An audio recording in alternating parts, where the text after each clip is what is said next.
Today, we have the pleasure to talk with Roger Keil. Roger is a professor in the Faculty of Environmental Studies at York University in Toronto and the leading scholar in the field of urban political ecology. His research articles on contested infrastructures and reconnecting the disconnected, among many others, along with his book Suburban Planet, Making the World Urban from the Outside In, throws a spotlight on the processes of suburbanisation as a transformation driver of how we live and work in our large city regions. His work encourages us to explore the diversity of suburban forms worldwide, as well as the historical contexts, governance, and infrastructures which help shape them. I'm very happy to introduce Roger Keil. Roger, thank you very much for joining us. Thank you for this kind introduction, Tom, and I'm really happy that you've asked me to be part of this project. You're very welcome. So the first question, as urban design students who are developing our own ideas and positions in urban theory, we were very interested to know what first inspired you to approach the analysis of the city from the outside in. Why did this approach appeal to you at the time? That's a very good question. When I first wrote Suburban Planet, the book that you referred to, I actually had this idea to make it biographical in the sense that each chapter would be introduced with an image of the places where I've lived in my life, from when I was born in southern Germany, just south of Frankfurt, and I lived at the margin of the village where my grandfather, who was the mayor of the village, had a plot of land, and the relatives who were all craftspeople built a house. And in the late 1950s, when I was born, and so I was born into an unfinished house on the periphery of the city. I always thought later that it is sort of, I was given the suburbs in the cradle, basically. But so that, and then I moved from, one could say, I moved from one suburban environment to the next, even though I've lived pretty much my entire life in large cities, most pronouncedly in Frankfurt, where I went to school, the university, and lived for a long time. But I lived in the Gallusviertel, which is an industrial suburb outside of the old city of Frankfurt. And then I lived in the most suburban city in the world, Los Angeles, which is basically one large suburb. It's also one of the densest cities in the world, but it's a suburban urban fabric. And then I moved to Toronto, where I've now spent almost 30 years of my life. And I work, and this is very important to the understanding of the suburban, I work in a suburban university, York University, which is at the outskirts of the municipality of Toronto. It's now in the core of the urban fabric, the urban region of Toronto, but it is very far out of sight, out of mind for most people who think about Toronto as that very dense urban place, which is located at Lake on the shore of Lake Ontario. But if you look at it now, that city has evolved into this conurbation of 6.57 million people that is tied together in a tight fabric of urbanity. And I have, for the last 28 years since I've worked at York University, traversed the city daily almost, from the southeast of Toronto, where I live, 50 kilometers to the north, which is still in the same city. You are talking to me from Berlin. You have a very good understanding of the size of such a city. If you're from Moscow, of course, you understand the same thing, right? So these are the kinds of places that I've always lived in, that have always interested me. But most pronouncedly, my dissertation work on Los Angeles then put it into an academic focus. And then when I returned to Frankfurt in the early 1990s, I worked for the Greenbelt Corporation, Greenbelt office of that city of Frankfurt, and became a planner for 1.5 years and worked with my pal Klaus Ronneberger and Peter Lieser, Walter Brigge on the extended urban environment, which then also, of course, brought in, as you mentioned, my interest in political ecology, because looking from the outside in, as you asked, of course also means to look from the non-built, from the natural environment to the built environment, and to begin to understand the metabolisms of cities from the outside in and not from the inside out. In the article Contested Infrastructures, on which you collaborated with Pierre Filion, you commented that suburbs are a fertile ground for infrastructural experiments. Could you elaborate on this idea, or maybe provide some examples of such experiments? Well, the interesting point here is my co-author Pierre Filion's point that the infrastructure is the message, right? So that if you think about how cities have been built, that we can say that often infrastructures precede urbanization. Railway lines in the 1880s, to go back to Los Angeles, the railway lines that were built into the desert of Southern California became the transmission belts for real estate developments and created the suburban forms. So Los Angeles, which is now known as an automobile-based city, of course, was built by rail infrastructure. So the experiment here was to build a city in the desert, where there was no city before. And that is sort of one way in which we can imagine that over time, in that intense period of urbanization that has happened for the last, let's say, 150 years, since industrial urbanization has taken place. Remember that in the year 1900, only 10% of people worldwide lived in cities. So this is really the intense period between the beginning of the 20th century and now, or maybe the middle of this century, current century, that we see the complete urbanization of the planet. And that has been driven to a large degree by infrastructure and infrastructural experiments. There is a certain imprint being put there. Now, of course, some of it had to do with the city and the size of the city. And the city, if we follow somebody like David Harvey, the size of the city, the circumference of the city can be, to some degree, measured by the daily commute. So when we look at infrastructure and the development of infrastructure, we tend to look at the time it takes, the maximum time it might take for people to be able to go to the city center, to those places of employment that we find in cities. So infrastructural experiment had always something to do with the idea of connecting residents and work. And since the middle of the 20th century, after the Charter of Athens, the traditional proximities between work and life, where people often lived in the same place where they worked, even in the industrial suburbs, early industrial suburbs in European and American cities, where the working class lived around the factories. Those, the proximities were split in the middle of the 20th century. And now we had a separation of land uses, a separation of functions in cities, which then, of course, created the necessity of different types of infrastructural innovations. That is the big time of the automobile, because the automobile, I mean, it's still possible to do this, as we can see, of course, in many European cities.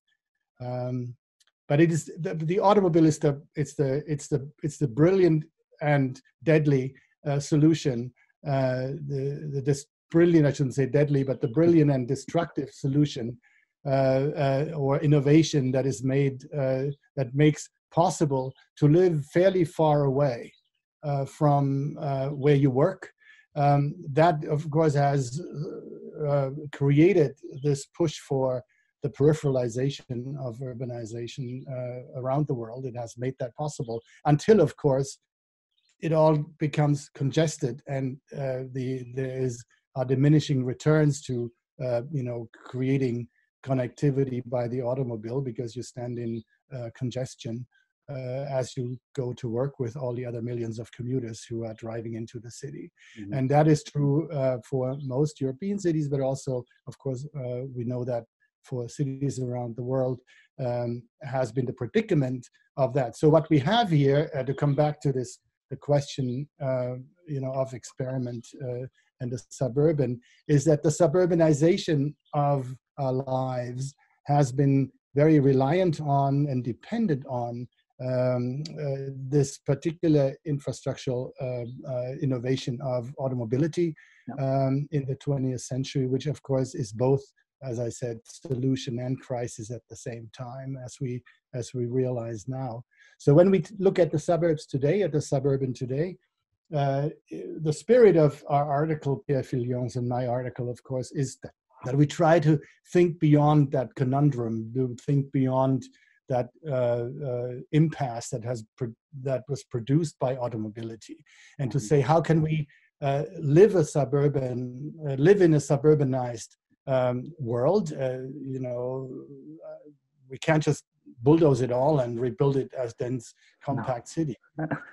So if we have to live, if so many of us have to live in that fashion, how can we think innovatively about mobility, infrastructure, communications, delivering services, all those kinds of things now? And so we say it is important now to give up the central position from which we in the past have made these decisions and from which our visions have come, and now to put ourselves conceptually, but also maybe materially, into the suburban and think about infrastructural need from that end.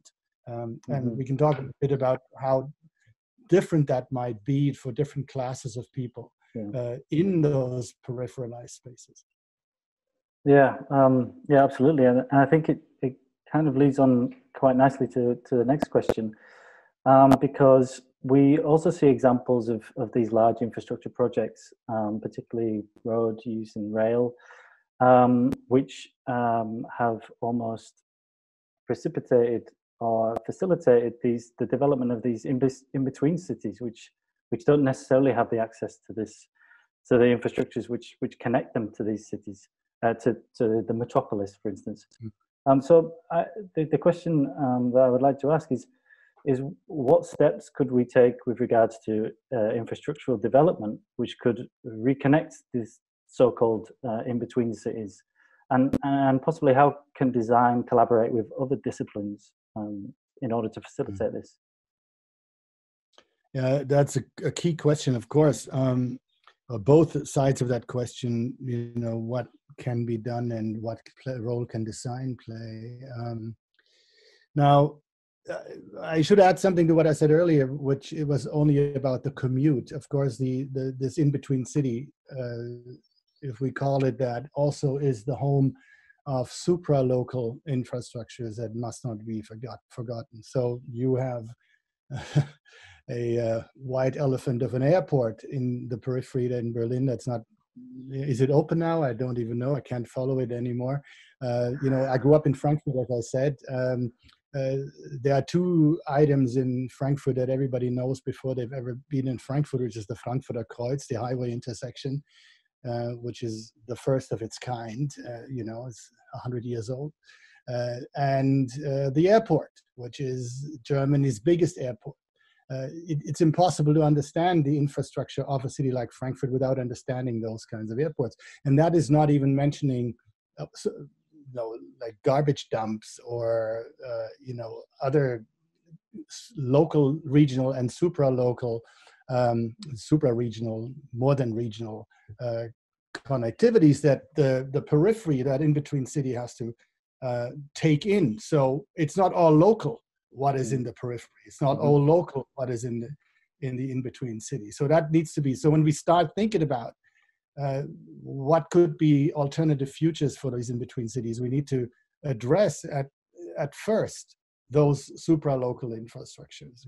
So if you have an airport where you have 60 or 100,000 people working in the so-called aerotropolis, there's not much you can do about local bicycle infrastructure before you've solved some other issues around that particular form of infrastructure. So let's start with that. Let's add to that the in-between cities have become the home of data storage facilities, or Amazon warehouses, or all manner of other kinds of things that would never be in the center of Barcelona or in the center of Paris, right, where everybody wants to go on vacation. You don't find those places in the gentrified neighborhoods of the inner cities. You find those places in those in-between cities. So when we think about doing things differently in those in-between cities, that is where we need to start. And that is a very difficult thing, because the corporations that are planning for those kinds of landscapes do that mostly without or with toleration by local municipalities and planning authorities that provide the spaces in the highway intersections in faraway places in the urban region, where they put those warehouses and data storage centers, and where they put the facilities for truck traffic and those kinds of things, and airport extensions. So when we think about the in-between city as a collection of local spaces, and if you look at the map of Tom Sievert's book, the German version of the book, the Zwischenstadt, you have an image of the region of Frankfurt. If you look at that, it looks like a patchwork of individual communities. If we all were just in those individual communities in the in-between cities, and we could sort of plan with each other, we would have an easy time connecting the dots without having to revert to just the automobile or just the mega structures of the railway system and all this. We could have an integrated bicycle network. We could have hiking or walking infrastructure in between those villages and little towns. All of those things would be possible if it weren't for the cut-throughs, it's Zerschneidungen of the big highways and the big infrastructures. So when we think about design solutions to that, we need to be aware of the structural impediments to all the many good ideas we might have. And that is where I would start to ask those questions. In a way that this gets me back to the kinds of thinking that I learned from my colleagues during the Greenbelt project in Frankfurt, which was just such a project. It was a project in the in-between city. And you could see that between the Second World War and the 1990s, when we were working on this project, exactly as much was lost in the natural environment that was protected in the forest and in the agricultural areas, as exactly as much as was destroyed in the 600 years before, when the emperor gave Frankfurt a piece of forest to protect, right? So the rapidity with which the in-between city has created an infrastructure of destruction, an infrastructure way beyond the everyday experience of human life, but at the same time creates the condition of what we expect urban life to be, that we put an order into Amazon and get something delivered on our doorstep a day later. That we expect that, but we don't think about the fact that these infrastructures exist somewhere to deliver our lifestyle to our doorstep. And so what is the vision? What could design do in this context? I don't know. It's a complicated thing, and it will have to be looked at. It cannot be looked at with one general solution, but we need to look at every particular cut through, every particular complication that we encounter in that in-between city. Yeah, absolutely. And it's you start to touch on the sorts of topics that we're really trying to focus on within our design studio, which we'd be interested to find out a little bit more of your opinion on this. In a lot of the research that we've been doing, you seem to favor the term Capitalism over Anthropocene. Could you explain that preference and how that could potentially operate in Berlin's peripheries as large conglomerates such as Tesla, who are now building a new gigafactory on the outskirts of Berlin, as they're starting to move in. What's the implications of this?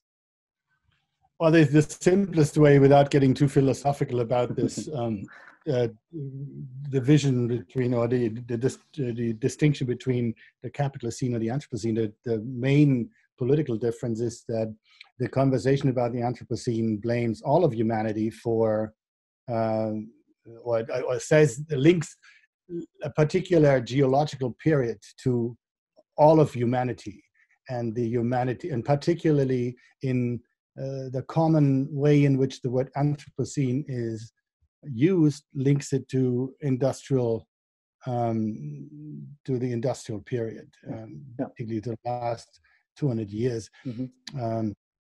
And the problem here is twofold. One is historical,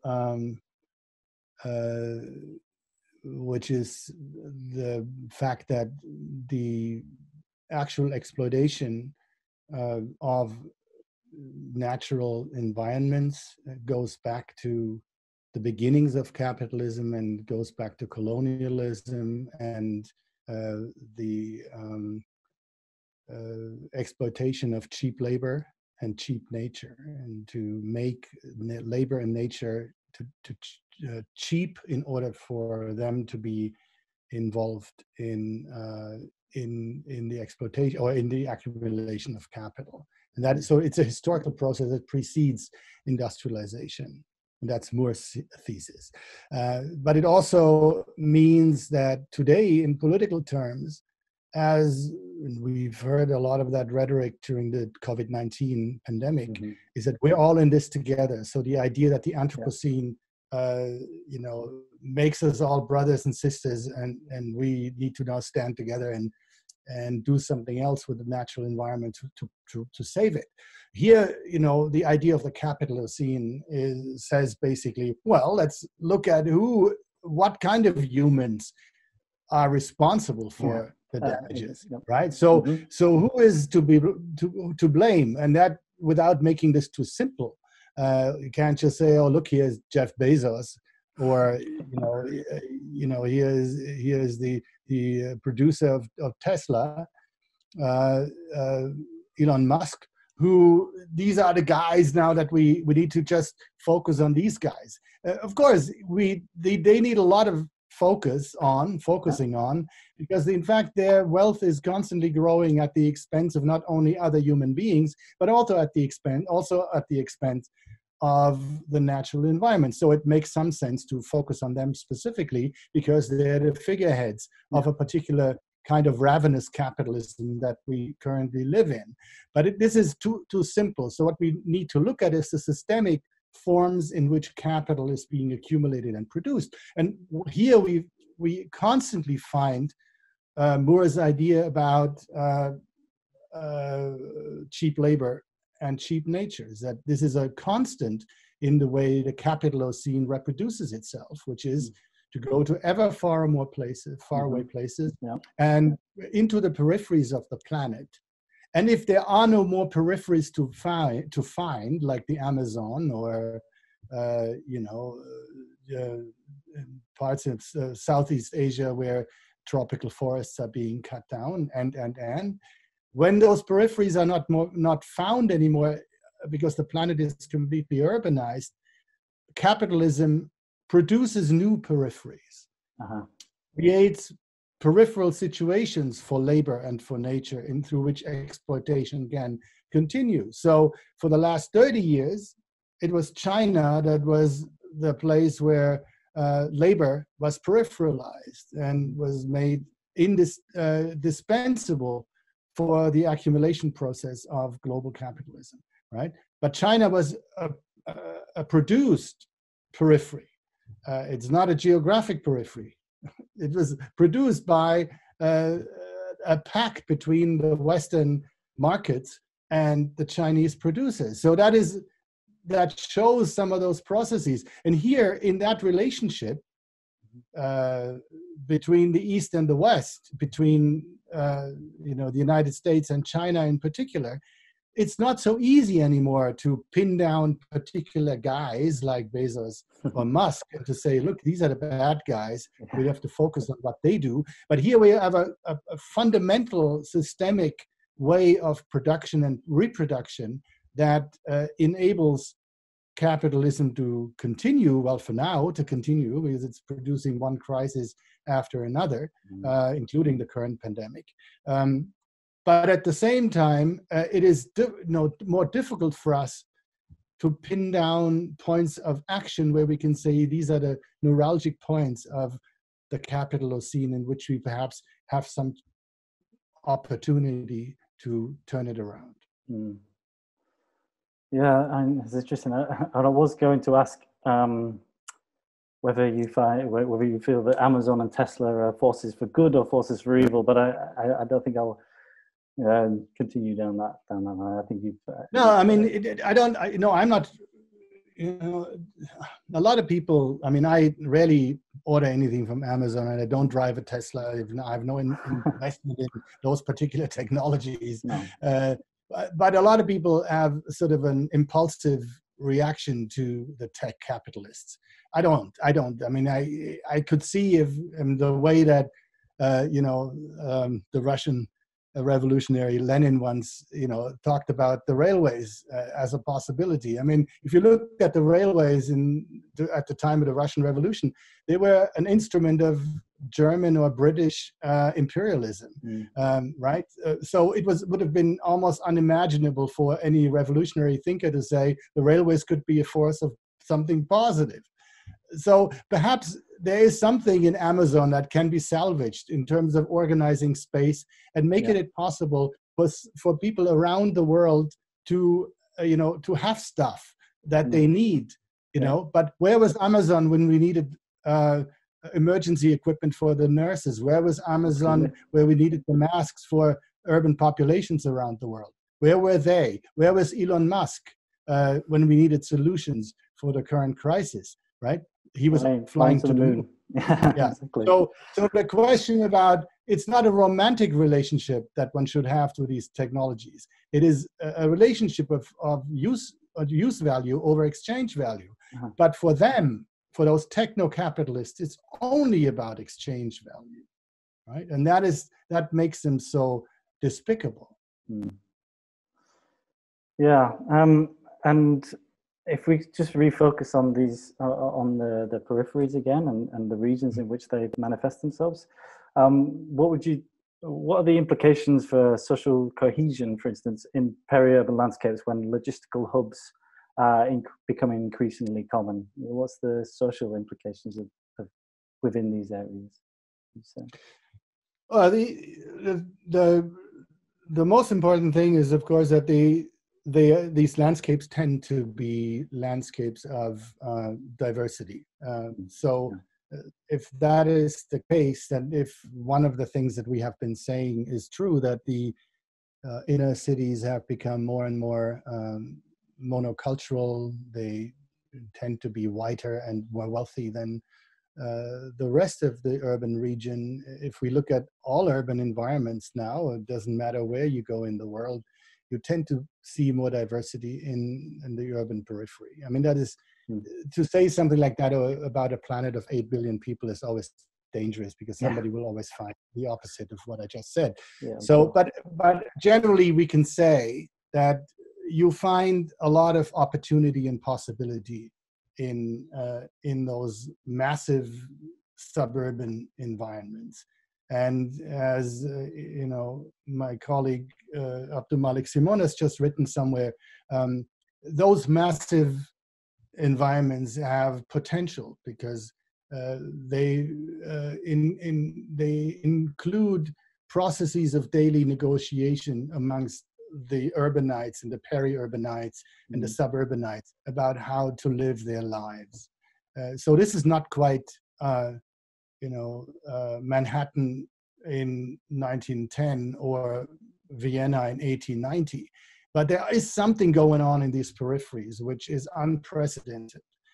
So I would bank a lot on the ingenuity and the daily ingenuity of the people in those peripheries to say, to start from their everyday experience, and to look outward from that experience to say what it is that they need, and what can these people, these communities offer in that landscape of peri-urbanity or post-suburbanity, whatever you want to call it.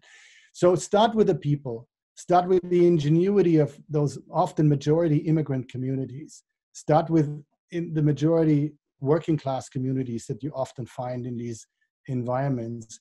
Think about what they can offer to the survival of the urban region overall, rather than treating them as dependents of the urban center, which get handouts from the welfare state, and then get some unwanted infrastructure plunked into the middle of them. But those are the kinds of questions I would ask. Okay.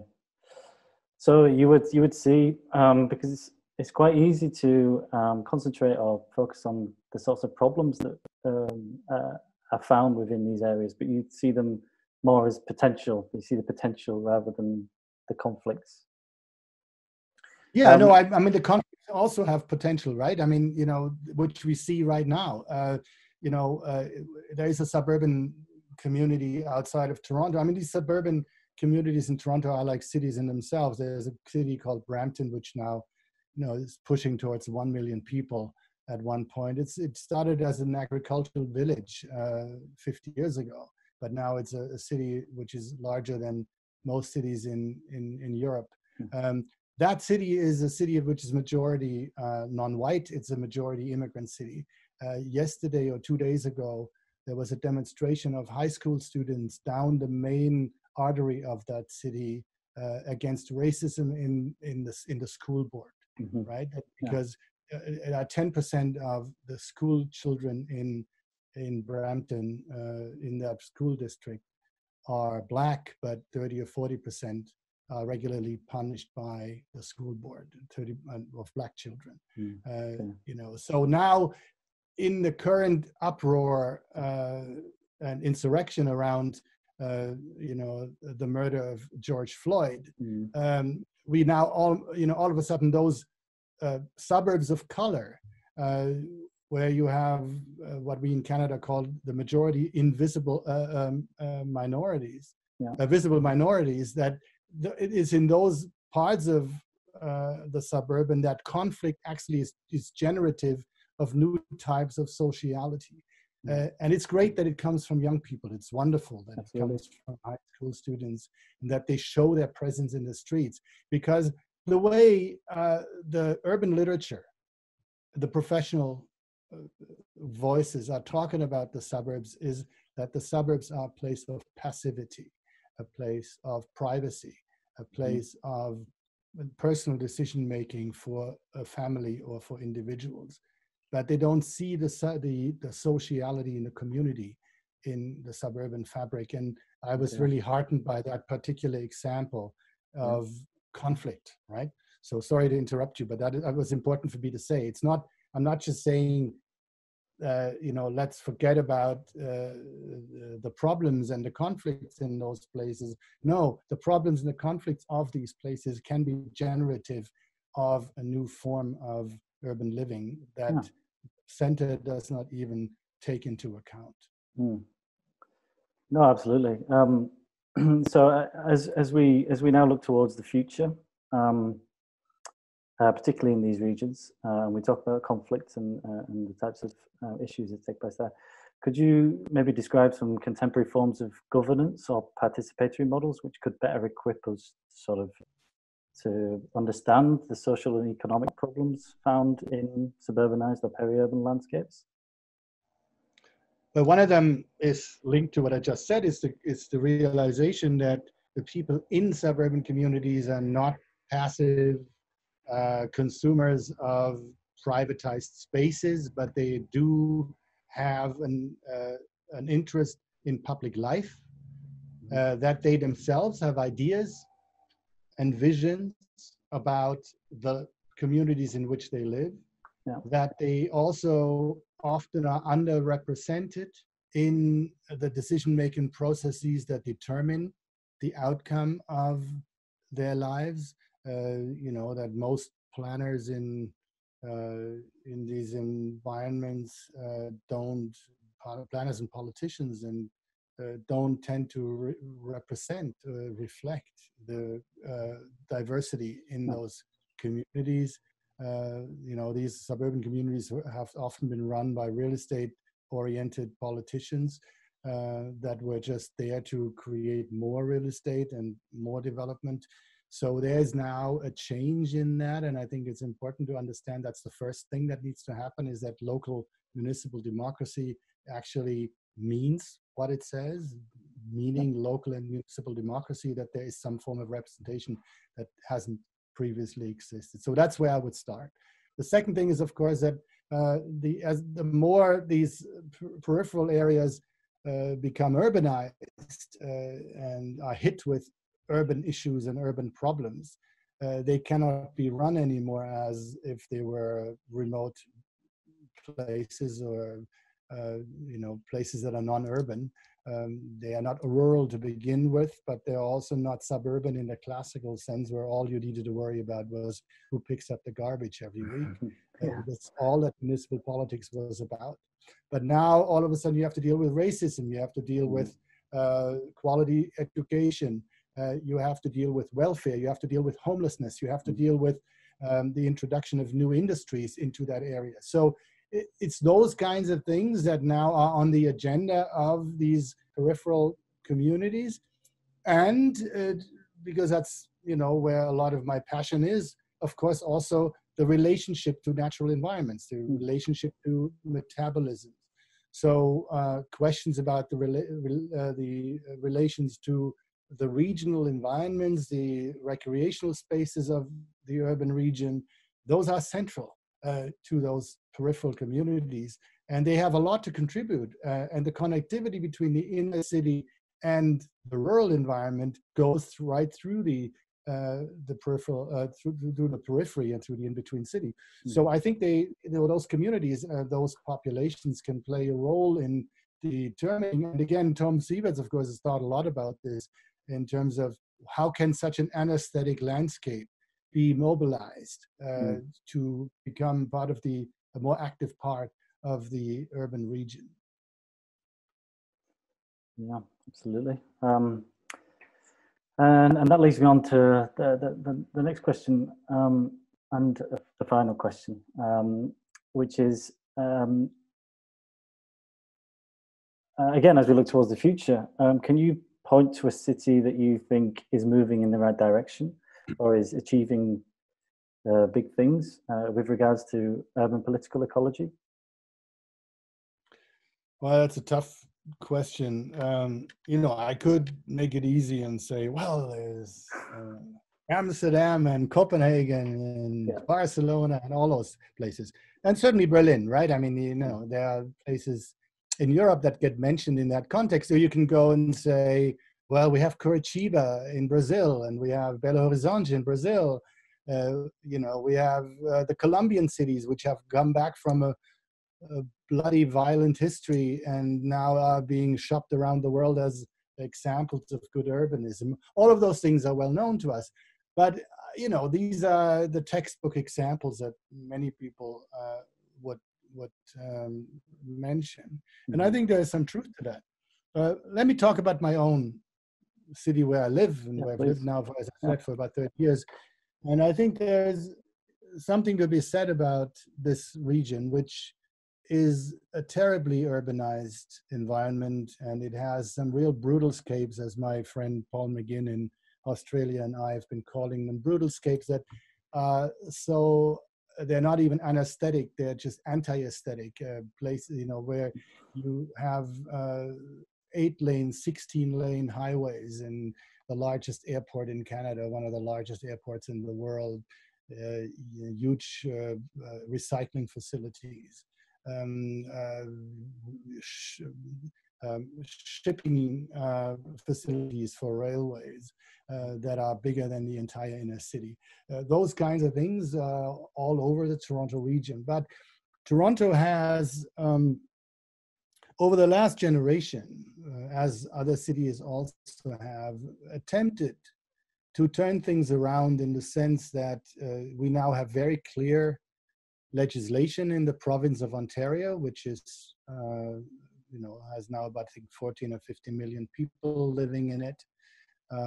Toronto, as I said, has like 3 million people in the city, about 6.5, 7 million people in the urban region. And in that fabric of urbanity, which so stretches around the Golden Horseshoe, around Lake Ontario, in that fabric now you have very strong protective greenbelt legislation that regulates growth, or rather anti-growth. And the province of Ontario also has attempted to focus much of its growth in growth centers that they have identified. And when you are a growth center, you are now need to build the majority of anything that you built there in terms of residential housing, for example, has to be multifamily and multi-story housing. So those are, we will not know until about 20 years, 50 years from now, whether this particular macro planning policy of laying out a framework of greenbelt protection and smart growth centers, whether that will, actually deliver the kinds of outcomes that we would like. But I am heartened by the fact that something like that even exists now. That we have a rational framework by which we can have a conversation, we can have a discussion about that.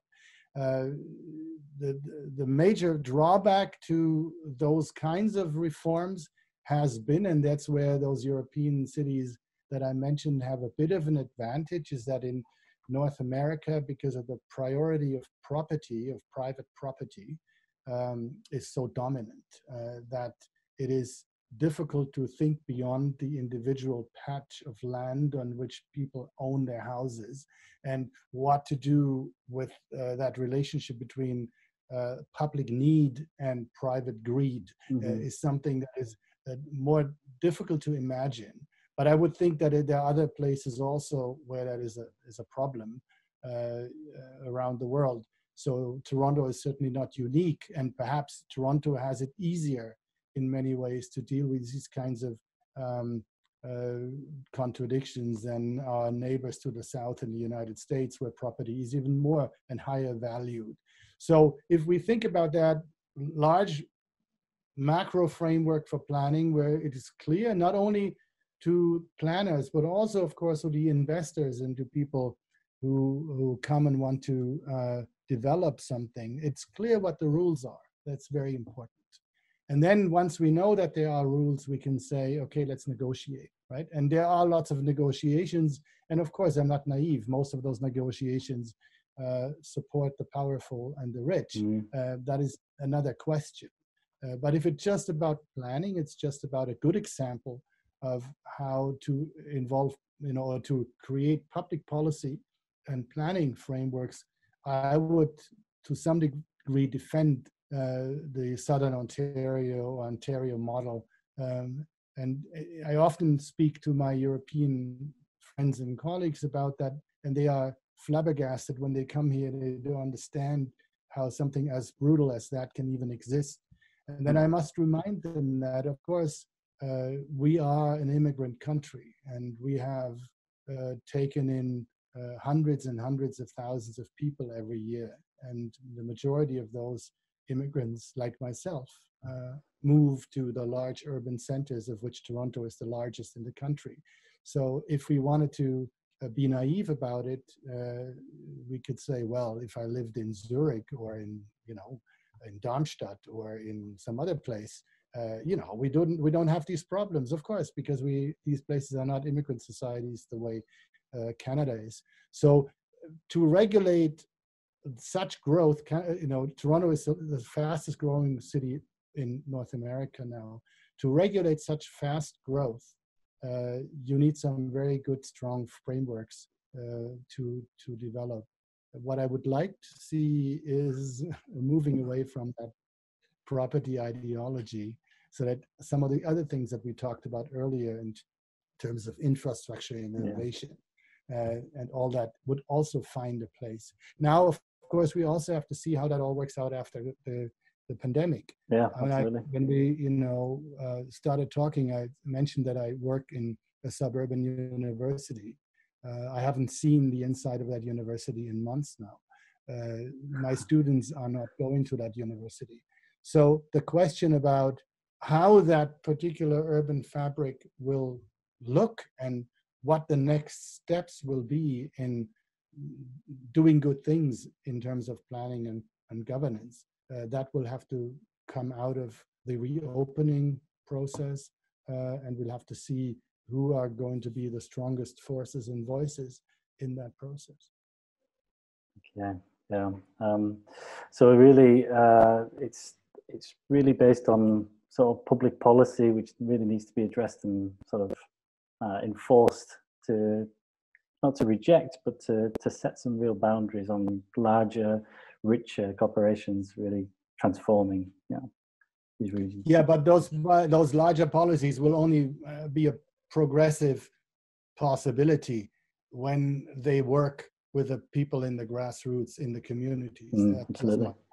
Right? So they have to be made, they come alive if the people in the periphery actually have a voice and actually are at the table and get the resources they need to reproduce themselves properly in terms of infrastructures and education. Yeah.